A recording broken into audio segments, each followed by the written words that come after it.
Balik lagi bersama Nevertari Vivi di sini. Dan selamat datang juga di channel Anime OP.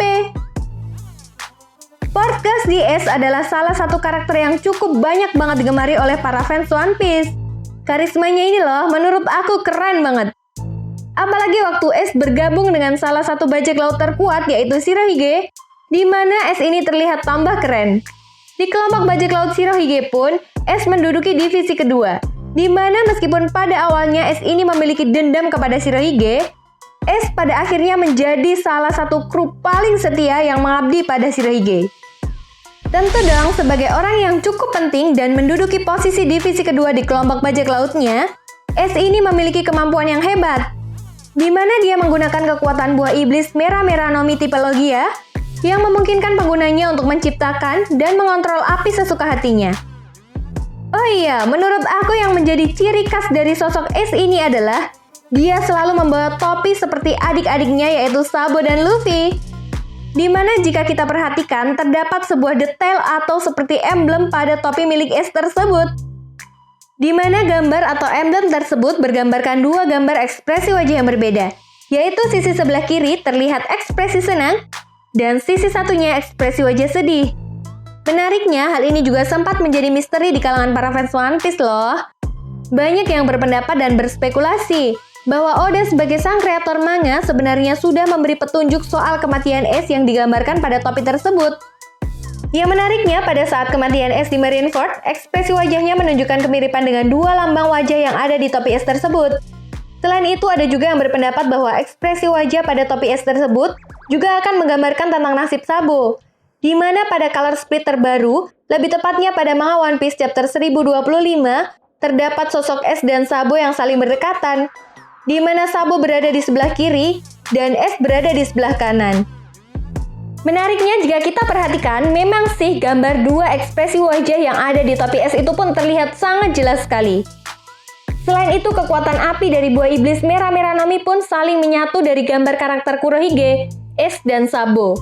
Entah apakah memiliki keterkaitan atau tidak, tetapi yang jelas gambar ekspresi wajah di topi Ace, di mana posisi Sabo ini menggambarkan kesenangan atau kegembiraan, sedangkan posisi Ace menggambarkan kesedihan. Nah, pada spekulasi ini, mengatakan bahwa nasib Sabo dan Ace tidak akan sama, yang artinya Sabo tidak akan mati, di mana nasib mereka berdua akan berbeda. Entah sebuah kebetulan atau tidak, tetapi yang menjadi pertanyaan besarnya adalah, lalu apakah arti penting dari dua ekspresi tersebut?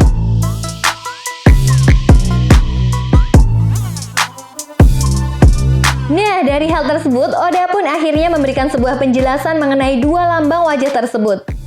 Di mana dalam salah satu kolom SBS, seorang fans bertanya mengenai arti dari dua ekspresi berbeda yang terdapat pada topi Ace. Menurut Oda Sensei, dia sendiri terkejut mendapatkan banyak pertanyaan yang sama mengenai hal ini. Namun, Oda menjawab dengan santai bahwa tidak ada yang spesial dari dua ekspresi yang berbeda tersebut. Itu hanyalah sebuah aksesoris atau hiasan semata yang dihadirkan pada topi Ace, tanpa memiliki makna apapun.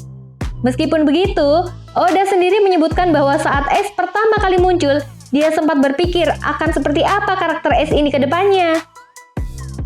Dan untuk kesamaan ekspresi ketika Ace tewas di Marineford dengan dua lambang wajah tersebut benar-benar sebuah ketidaksengajaan.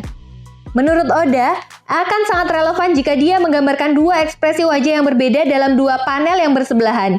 Artinya, Oda memang tidak ada intensi untuk menyamakan ekspresi Ace dengan dua wajah tersebut. Oh iya, satu lagi berdasarkan penjelasan Oda, wajah sedih Ace saat dia tewas menggambarkan perasaannya pada saat itu. Dia merasakan sakit, terbakar, terluka, merasa bersalah, dan tidak ingin tewas. Meskipun begitu, Ace tidak merasakan penyesalan sedikit pun atas apa yang terjadi. Dia mungkin mencoba untuk mengatakan kepada Luffy apa yang dia rasakan pada saat itu dengan menggunakan ekspresi wajahnya. Back to topic. Dan untuk ekspresi tersenyum saat Ace mati, menurut Oda Sensei, Ace ingin orang yang dia sayangi juga ikut tersenyum, meskipun harus kehilangan dirinya. Sehingga Luffy pun tidak menerima beban yang berat setelah kematian Ace. Dan Luffy tetap berlayar untuk mencapai impian dan tujuannya untuk menjadi seorang raja bajak laut. Memang sih, kita semua tahu bagaimana perasaan Luffy yang benar-benar merasakan kehilangan sosok Ace. Bahkan Luffy pun sampai tidak terkontrolkan diri ketika Luffy telah sadar dan menanyakan keberadaan Ace. Namun apa yang dirasakan oleh Luffy ketika itu dapat diredam oleh Jinbe. Jinbe pun mengatakan kepada Luffy bahwa jika kau terus seperti ini tidak akan ada gunanya. Yang terpenting saat ini adalah bagaimana kau harus bisa lebih kuat lagi untuk melindungi teman-temanmu. Dari sini pun Luffy mulai sadar bahwa salah satu tujuan terpentingnya adalah melindungi para anggota bajak laut topi jerami. Ya, meskipun saat di negeri Wano ketika Otama dan Yamato menyinggung sosok Ace, perlahan-lahan Luffy mulai bangkit dan kuat walaupun ekspresi wajahnya Luffy terlihat seperti memendam sebuah kerinduan pada sosok Ace. Oleh sebab itu, Ace pun tewas dalam keadaan tersenyum damai. Hal tersebut menunjukkan kebaikan dalam dirinya. Jadi pada intinya, tidak ada intensi yang Oda Sensei tunjukkan untuk menyesuaikan dua lambang wajah di topi Ace dengan ekspresi yang dirasakan oleh Ace dalam ceritanya. Semua hanyalah ketidaksengajaan saja. Namun meskipun begitu menurut aku sih, senyuman Ace ketika di akhir hayatnya adalah momen paling menyedihkan yang ada dalam cerita One Piece sampai saat ini. Jadi gimana nih menurut nakama semua? Apakah gambar atau emblem yang ada di topi Ace tersebut memiliki keterkaitan tentang kematian Ace? Atau mungkin nasib Sabo ke depannya? Kalau punya pendapat lain, silahkan berikan komentar di kolom komentar ya. Oke, sekian dulu pembahasan video kali ini dan sampai jumpa lagi di pembahasan berikutnya. Bye-bye!